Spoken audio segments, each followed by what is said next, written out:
இந்த கூட்டத்தார்கள் எல்லாம் வழி கெடுக்கும் போது எங்கிருந்து வந்தார்கள்? புதுசா தௌராத் இன்ஜீல்ல இருந்து எதையும் கொண்டு வரல. அவங்க கொண்டு வந்தது என்ன? குர்ஆன் ஹதீஸில் உள்ள அந்த சில வார்த்தைகளை, வாக்கியங்களை எடுத்துக்கொண்டு தங்களுடைய மன இச்சைக்கு ஏற்ப அவர்கள் விளக்கம் கொடுக்க ஆரம்பித்தார்கள். ஜமா அந்த குர்ஆன் ஹதீஸை ஏற்றுக்கொண்ட முதல் சமுதாயமாகிய குர்ஆன் ஹதீஸை ஏற்றுக்கொண்ட முதல் சமுதாயமாகிய அந்த சஹாபாக்களின் சமுதாயத்தை, அவர்கள் இருந்த அந்த தீனை அப்படியே ஏற்றுக்கொள்ள மறுத்துவிட்டு அந்த சமுதாயத்தை விட்டு குர்ஆனையும் ஹதீஸையும் பிரித்து தங்களுடைய அறிவுக்கு ஏற்ப, தாங்கள் படித்த கல்விக்கு ஏற்ப, அல்லது தங்களுடைய சிந்தனையில் உதித்த கருத்துகளுக்கு ஏற்ப எப்போது குர்ஆன் ஹதீஸுக்கு விளக்கம் கொடுக்க ஆரம்பித்தார்களோ அப்போது அவர்கள் இந்த முஸ்லிம் சமுதாயத்தை விட்டு வெளியேறுகிறார்கள். இந்த மாதிரி நேரத்தில் தான் சஹாபாக்களுடைய கடைசி காலம், தாபிஈன்களுடைய ஆரம்ப காலம், இந்த கூட்டங்கள் எல்லாம் உருவாகி பெருகி கொண்டிருக்கிறார்கள். அந்த நேரத்தில் தான் இந்த அஹ்லு சுன்னா வல் ஜமாஅ என்ற பெயர் வந்தது. இந்த பெயர் எதை வைத்து வருகிறது? ரசூலுல்லாஹி ஸல்லல்லாஹு அலைஹி வஸல்லம் உடைய ஹதீஸின் அடிப்படையிலே சுனன் அபூதாவுதுடைய அறிவிப்பு, இன்னும் ஏனைய சஹீஹான ஹதீஸ் நூல்களிலே பதிவு செய்யப்பட்ட அறிவிப்பு, ரசூலுல்லாஹி ஸல்லல்லாஹு அலைஹி வஸல்லம் உபதேசம் செய்கிறார்கள். அந்த நேரத்திலே சொல்லுகிறார்கள், இஸ்ரவேலர்கள், யகூதிகள் 72 கூட்டங்களாக பிரிந்தார்கள். என்னுடைய உம்மத்து 73 பிரியும். குல்லுஹும் ஃபின்னார் இல்ல வாஹிதா. அந்த 73 ஒன்னை தவிர எல்லாமே நரகத்துக்கு போவாங்க. ரசூலுல்லாஹி ஸல்லல்லாஹு அலைஹி வஸல்லம் சொல்றாங்க. சஹாபாக்கள் எல்லாம் பயந்துறாங்க. உண்மையிலேயே பயப்பட வேண்டிய எச்சரிக்கையான நிகழ்ச்சி அது. அந்த சஹாபாக்களுடைய அந்த அறிவு பாருங்க, அந்த இல்ம பாருங்க. அவங்க என்ன கேள்வி கேட்கிறாங்க, எவ்வளவு சுருக்கமா கேள்வி கேட்கிறாங்க, எவ்வளவு புத்திசாலித்தனமான கேள்வி பாருங்க. யார் ரசூலுல்லாஹ் சொர்க்கத்துக்கு போகக்கூடிய அந்த ஒரு கூட்டத்தை சொல்லிக் கொடுங்க எங்களுக்கு. இன்னைக்கு உள்ள குதர்க்கவாதிகளாக இருந்தா அந்த 72 கூட்டம், பாக்கி கூட்டம்லாம் யார், அவங்கள சொல்லுங்க. அப்படித்தான் கேள்வி கேட்பாங்க பொதுவா. ஆனா இவங்க கேட்ட கேள்வி என்ன? சொர்க்கத்துக்கு போற ஒரு கூட்டத்தை சொல்லிக் கொடுங்க. அதை தெரிஞ்சுக்கிட்டா போதும். அதுல இல்லாதது எல்லாமே அந்த 72ல போய் சேர்ந்துரும். அது யார் யாருன்னு நம்ம போய் அலசி ஆராய தேவையில்லை. இந்த ஒண்ணுல இருக்கிறாங்களா, இந்த ஒன்ன தெரிஞ்சுக்கிட்டா போதும். இந்த ஒண்ணுல இல்லாதவங்க எல்லாம் அங்க போய் சேர்ந்துட்டாங்கன்னு அர்த்தம். அது பெயர்கள் எவ்வளவு மாறுபட்டாலும் சரி, தன்மைகள் எவ்வளவு மாறுபட்டாலும் சரி, இந்த ஒரு கூட்டத்தில் அவங்க இல்லைன்னா முடிஞ்சு போச்சு கதை. அப்ப ரசூலுல்லாஹி ஸல்லல்லாஹு அலைஹி வஸல்லம் மிக அழகாக சொன்னார்கள், இந்த ஹதீஸ எல்லாரும் ஏற்றுக்கொள்வார்கள். ஆனா என்ன, இதுக்கு கருத்து சொல்லும் போது மட்டும் தன்னுடைய மனைவிக்கு தகுந்த மாதிரி கொஞ்சம் வளைச்சிருவாங்க. இந்த ஹதீஸ அப்படியே ஏற்றுக்கொண்டால் இன்னைக்கு சமுதாயத்தில் பிரச்சனை இருக்காதுங்க. இன்னைக்கு சமுதாயத்தில் பிரச்சனை இருக்காது. ஒருத்தனும் மௌலூத் ஓத மாட்டான், ஒருத்தனும் மீலாது விழா கொண்டாட மாட்டான், ஒருத்தனும் கந்தூரி கொண்டாட மாட்டான். மார்க்கம் தெளிவாக சுத்தமாக அப்படியே இருக்கும், அச்சசலாக இருக்கும். ரசூலுல்லாஹ் காலத்தில் இருந்ததை போன்று அப்படியே இருக்கும். இந்த ஒரு ஹதீஸ் அமல்படுத்தப்பட்டால் சொன்னாங்க ரசூலுல்லாஹி ஸல்லல்லாஹு அலைஹி வஸல்லம், மா அன அலைஹில் யௌம வ அஸ்ஹாபி. இன்னொரு ரிவாயத்துல அலா மிஸ்லி மா அன அலைஹில் யௌம வ அஸ்ஹாபி. இன்னொரு அறிவிப்புல அல் ஜமாஅ. என்ன அர்த்தம்? இன்று நான் எந்த பாதையில் இருக்கிறேனோ, என்னுடைய தோழர்கள் எந்த பாதையில் இருக்கிறார்களோ அந்த பாதையில் உள்ள கூட்டத்தை தவிர, சொல்லலாம், நானும் எனது தோழர்களும் எந்த பாதையில் இருக்கிறோமோ அந்த பாதையில் உள்ள கூட்டத்தை தவிர பாக்கி எல்லாரும் அங்க போயிடுவாங்க, இவர்கள் இங்க வந்துருவாங்க, சொர்க்கத்துக்கு வந்துருவாங்க. இவ்வளவு சுருக்கமான டெபினேஷன் பாருங்க, புரியுதுங்களா? ரொம்ப அழகா சொல்லி கொடுத்தாங்க ரசூலுல்லாஹி ஸல்லல்லாஹு அலைஹி வஸல்லம்.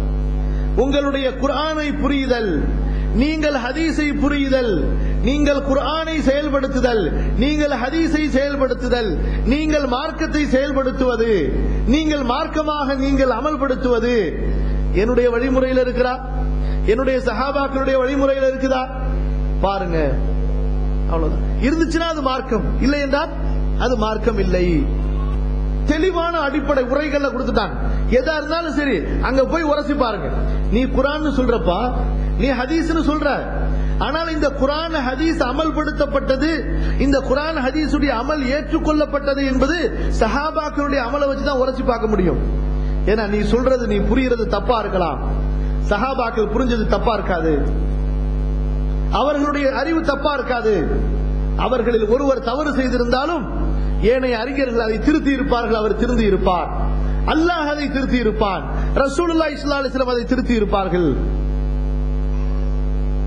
நம்ம சொல்றது ஒரு தனிப்பட்ட சஹாபியை மட்டும் எடுத்து சொல்லல, ஜமாஅ என்ற வார்த்தையை பயன்படுத்துறோம். அந்த சஹாபாக்களுடைய ஜமாஅ. சில பேர் சொல்வாங்க, ஏன் சஹாபாக்கள் தப்பு செய்யலையா, தவறு செய்யலையா? நாம் அவர்களை நபிமார்கள் என்று சொல்லவில்லை என்பதை முதலில் புரிந்து கொள்ள வேண்டும். நம்ம சஹாபாக்கள் யாரையுமே நபியுடைய ஸ்தானத்தில் வைத்து பேசவில்லை, ரசூலுல்லாஹ்வின் ஸ்தானத்தில் வைத்து பேசவில்லை. நபிமார்கள் மட்டும்தான் தவறிலிருந்து பாதுகாக்கப்பட்டவர்கள், குற்றங்களிலிருந்து பாதுகாக்கப்பட்டவர்கள், பிழைகளிலிருந்து பாதுகாக்கப்பட்டவர்கள். அல்லாஹ் அவங்களை திருத்திடுவான். நாம் சஹாபாக்கள் என்று சொல்லும் பொழுது அந்த ஜமாஅ, அந்த கூட்டம், அதுல யாராவது ஒருத்தர் தப்பு செஞ்சிருந்தாலும் கூட மற்றவர் அதை திருத்தி இருப்பார். அவர் செய்தது தப்பு என்பது மற்ற தோழர்களால் நமக்கு அறிவுறுத்தப்பட்டிருக்கும். உதாரணத்துக்கு பாருங்க, ஹஜ்ரத் உமர் மிகப்பெரிய நபி தோழர், 24 இடங்களிலே குர்ஆன் அவருடைய வாக்கை உண்மைப்படுத்தி பேசுகிறது. எத்தனை இடத்துல? 24 இடங்கள்ல. ரசூலுல்லாஹி ஸல்லல்லாஹு அலைஹி வஸல்லம் சொன்னார்கள், உமரின் நாவால் சத்தியம் பேசுகிறதுன்னு சொன்னாங்க. எனக்கு பின்பு ஒருவர் நபியாக வருவதாக இருந்தால் அவர் உமராகத்தான் இருப்பார். உமர் ஒரு பாதையிலே சென்றால் ஷைத்தான் இன்னொரு பாதையிலே செல்லுவான். உமரை பார்த்தால் ஷைத்தான்களுக்கு பிடிக்காது என்று சொன்னார்கள். அந்த அளவுக்கு மார்க்கத்திலே உறுதி உள்ளவர்கள். இன்னும் எந்த அளவுக்கு தெரியுமா? சில பெண்கள் ரசூலுல்லாஹி ஸல்லல்லாஹு அலைஹி வஸல்லம் உடைய சபையில ரசூலுல்லாஹ்வுடைய வீட்டில் இருக்கும் பொழுது கொஞ்சம் சிரிச்சு பேசி சந்தோஷமா இருப்பாங்க. அடுத்து உமர் வர்ற சத்தம், காலடி சத்தம் கேட்டாலே ரசூலுல்லாஹ்வுடைய மனைவிமார்கள் அங்கவங்க ரூம்ல போய் பேசாம சைலண்ட் ஆயிடுவாங்க.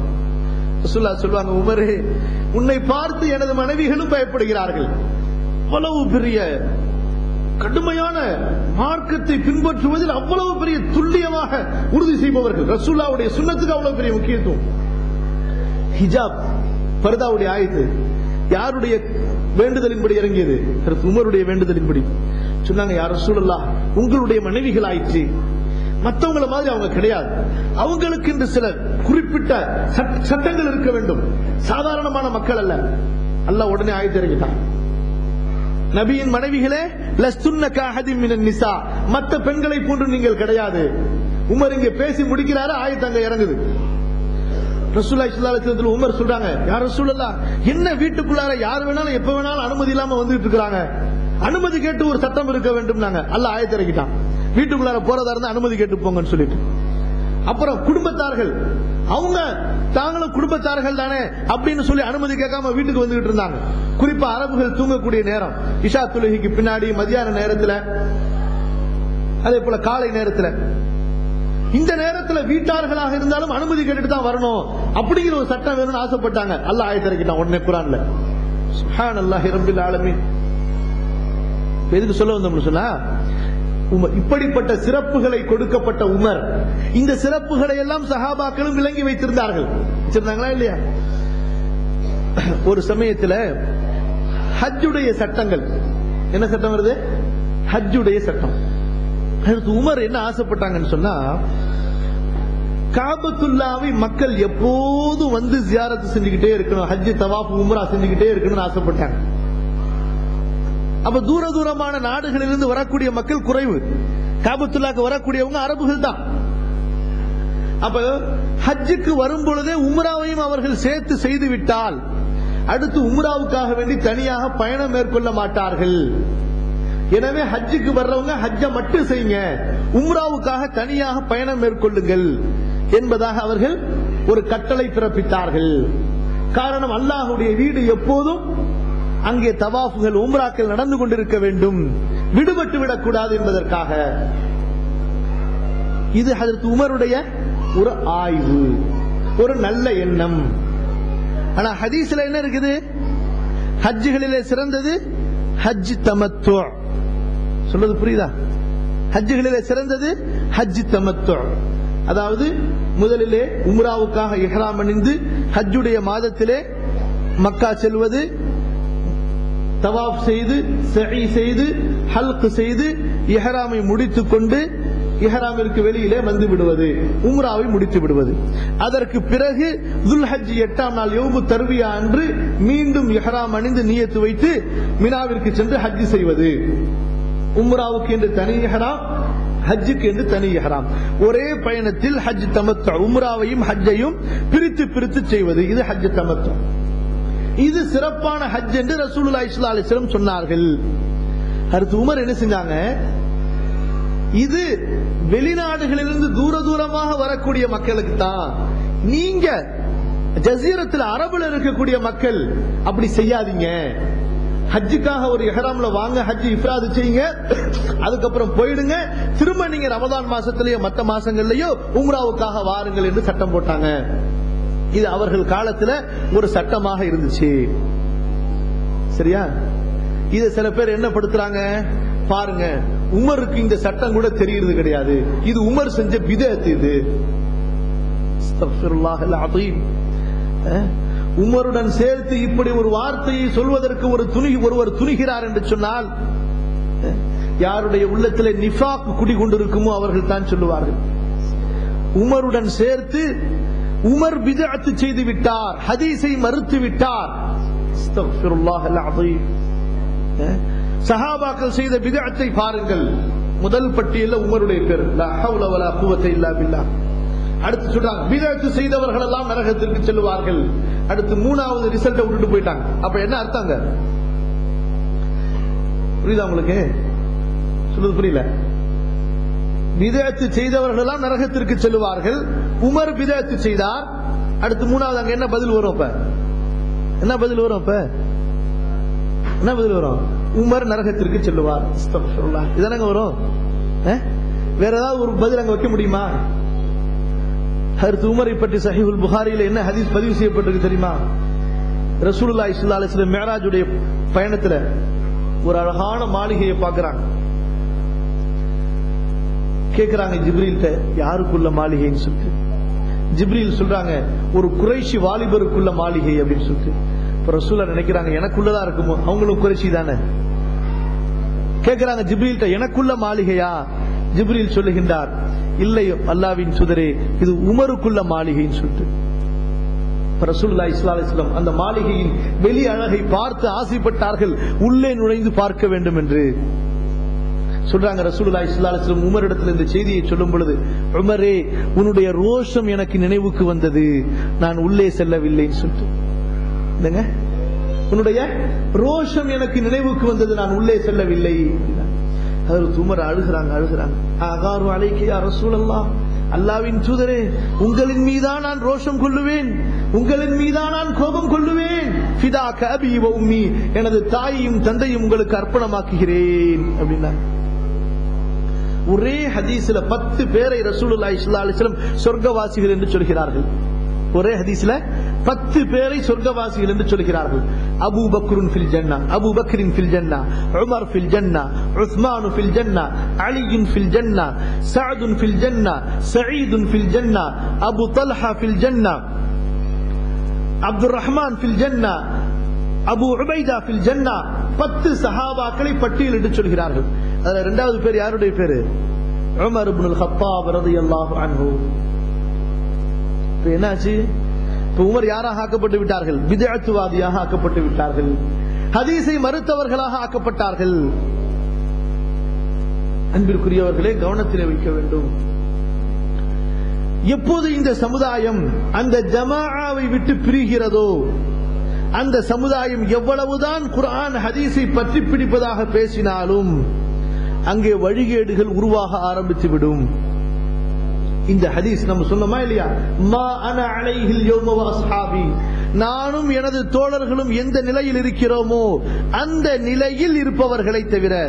இதை வைத்துத்தான் அஹ்லுஸ் சுன்னா வல் ஜமாஅ ரசூலுல்லாஹ்வுடைய சுன்னாவையும் அந்த சுன்னாவை முழுமையாக ஏற்றுக்கொண்ட சஹாபாக்களையும் அங்கீகரிப்பவர்கள் என்ற பெயர் வந்துச்சு. இப்ப உமர் இப்படி மாறுபட்டாங்களே, என்ன செஞ்சாங்க? மத்த சஹாபாக்கள் எல்லாம் உமர் சொல்லிட்டாங்க, அதை நம்ம மார்க்கமாக்கிடுவோம், நம்மளும் ஏத்துக்கிட்டாங்களா?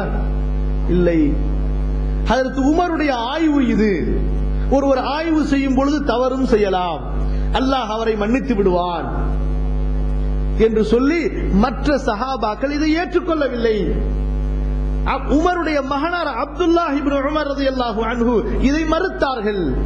அல்லாஹ்வின் தூதர் அனுமதி கொடுத்திருக்க, அதை சிறப்பித்து கூறியிருக்க, எந்த தனி மனிதருக்கும் உரிமை இல்லை அதற்கு மாற்றம் செய்வதற்கு. சஹாபாக்கள்கிட்ட உள்ள அந்த குர்ஆன் ஹதீஸுக்கு கட்டுப்படக்கூடிய தன்மை.